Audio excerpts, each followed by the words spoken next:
On imagine que la musique, c'est vraiment très compliqué, avec des notes de partout, des dièses, des bémols. C'est vrai que quand on regarde une partition, ça peut faire peur. Eh bien, ce qu'on va voir aujourd'hui, c'est qu'en fait, dans la musique, il n'y a que 12 notes. Alors on va voir déjà comment elles s'organisent ces 12 notes. Pourquoi 12 notes? On va bien sûr voir leur nom et à la fin, le plus important, je vais vous montrer comment mettre de l'expérience sur ces apprentissages et vous verrez que à la toute fin, les notes de musique n'auront plus de secret pour vous. Alors oui, on n'a que 12 notes dans notre système musical occidental. 12 notes qui sont espacées d'un demi-ton chacune, en sachant que le ton, c'est vraiment l'unité de mesure qui désigne la distance entre deux notes. Alors en musique, on va plutôt parler d'intervalle. Et donc ces 12 notes vont former la gamme chromatique. Donc c'est là la gamme chromatique que je joue sur mon piano. Mais alors, vous allez vous demander, les autres notes sur le piano, c'est quoi? Effectivement, mais ce qu'il faut savoir, c'est qu'il s'agit juste d'une reproduction de ces 12 notes à différentes hauteurs. Et là, il faut vraiment imaginer ces notes comme une chaîne infinie de notes qui sont espacées d'un demi-ton, où on retrouve toutes les 12 notes les mêmes noms de notes. Autre question que vous pouvez vous poser, oui mais elles sonnent pas de la même façon les notes du piano, pourquoi elles ont le même nom de notes? Alors pour comprendre pourquoi on n'a que 12 notes, c'est vrai qu'on pourrait avoir une infinie possibilité de notes. Pour le comprendre, il faut savoir ce que c'est qu'une note. Une note, c'est un son. Et un son, c'est de l'air qui vibre. Et il se caractérise par son nombre de vibrations par seconde, c'est-à-dire par sa fréquence dont l'unité de mesure est le Hertz. Un son qui va vibrer 40 fois par seconde fera 40 Hertz. Plus un son est aigu, plus son nombre de vibrations, sa fréquence sera élevée. Par exemple, le Do que je joue là sur mon piano, si mon piano est bien accordé, eh bien il fait 261 Hertz. Le La qui nous sert à nous accorder en général, lui, il fait 442 Hertz. Et on voit bien que sa fréquence, elle est plus importante, plus élevée que celle du Do, et effectivement, il est plus aigu. Et donc, ce qu'on a vu juste à l'instant, c'est que toutes les 12 notes, on retrouve les mêmes noms de notes. Mon Do, là par exemple, qui fait 261 Hz, quelle est la fréquence du Do plus aigu ou du Do plus grave? Eh bien là, c'est que c'est très intéressant. Le Do aigu, le Do qui a 12 notes plus loin, eh bien il va avoir une fréquence qui est le double de ce Do que je suis en train de jouer. Et le Do qui est 12 notes plus bas, il va avoir une fréquence qui est la moitié de ce Do que je suis en train de jouer. Et quand on les joue ensemble, ces deux notes, on entend bien qu'elles se confondent. Ce qui n'est pas le cas, par exemple, là, si je joue un Do et un La, on sent bien qu'il y a deux notes différentes. C'est la raison pour laquelle on leur a donné les mêmes noms de notes. Après, je ne vais pas rentrer dans les détails, mais il faut voir qu'il y a également des relations entre les notes au sein de la gamme chromatique, notamment les notes de l'accord, do, mi, sol.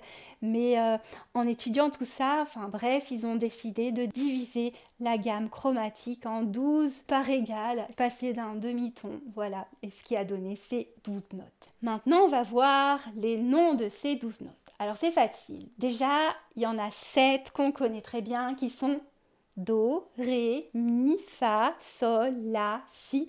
Et puis, il y a 5 autres notes qui sont un petit peu particulières. Ce sont les touches noires que je joue sur mon piano. Alors celles-là, leur particularité, et il faut le savoir, c'est qu'elles ont chacune 2 noms. La première, elle est située entre le Do et le Ré. Et elle va s'appeler soit Do dièse, parce qu'on considère en fait qu'on élève le Do d'un demi-ton, ou Ré bémol parce qu'on considère qu'on abaisse le Ré d'un demi-ton, mais c'est la même note. Après, entre le Ré et le Mi, pareil, Ré dièse ou Mi bémol. Entre le mi et le fa, on voit qu'il n'y a pas de touche noire, on a un demi-ton, donc il n'y a pas de note.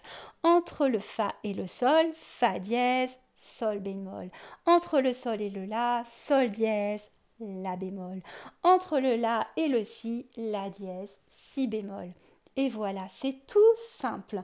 Et à la fin, on obtient cette chaîne de 12 notes espacées d'un demi-ton et qu'on peut nommer de deux façons différentes.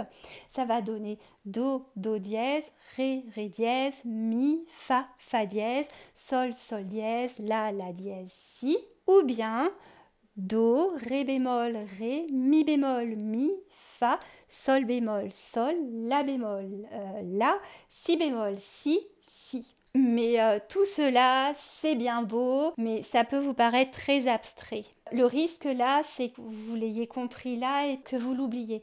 Donc moi, ce que je vous suggère vraiment, et c'est là le plus important, c'est d'expérimenter, d'aller explorer cette gamme chromatique, de mettre en pratique tout ce que je vous ai dit jusqu'à maintenant. Et je vous propose donc de faire deux petits exercices. Le premier, c'est juste de prendre votre instrument, d'aller explorer cette gamme chromatique, mais sur toute la tessiture de votre instrument, d'aller en fait explorer cette chaîne de notes espacée d'un demi-ton, de le faire de façon un petit peu méditative ou vraiment que ce soit vous partez dans quelque chose de plus d'improvisé. Il ne s'agit pas du tout de monter et descendre la gamme chromatique comme on a l'habitude de faire, mais plus d'aller explorer, d'improviser, d'écouter les sons, voilà, de voir les sons qui sonnent bien, que vous aimez bien et comment c'est.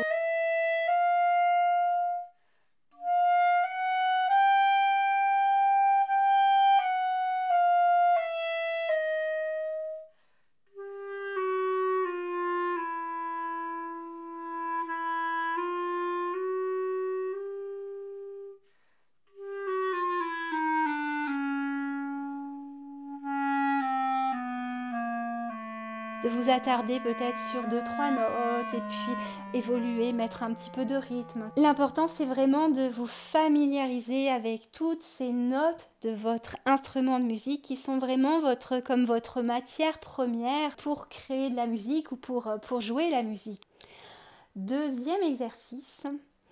Alors là, moi, ce que je vous propose de faire, c'est de commencer à chanter. Parce que le fait de chanter, ça je l'ai réalisé assez récemment, c'est la meilleure façon d'intégrer, de comprendre des choses théoriques et surtout de développer son oreille.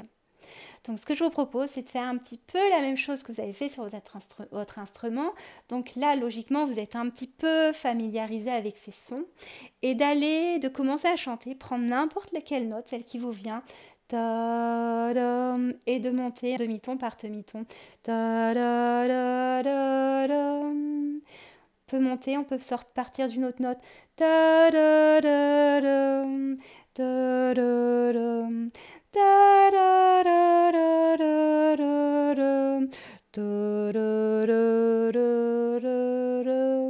Etc.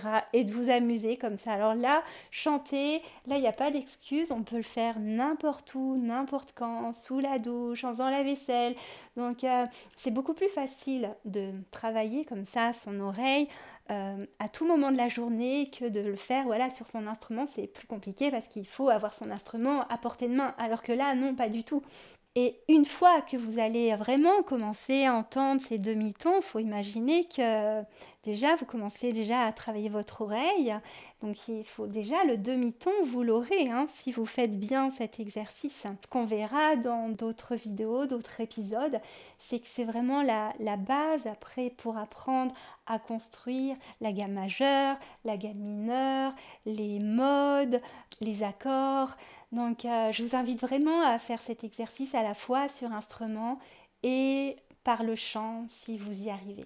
En guise de conclusion, je vous dirais de vraiment retenir, de voir un peu la musique, ces notes de musique, un peu comme notre matière première, et de les voir vraiment comme c'est une chaîne de notes qui se suivent demi-ton par demi-ton, où on retrouve tous les 12 sont les mêmes noms de notes. Dans les prochaines vidéos, je vais vous montrer la suite un peu de cette histoire, qu'est-ce qu'on peut faire avec toutes ces notes chromatiques.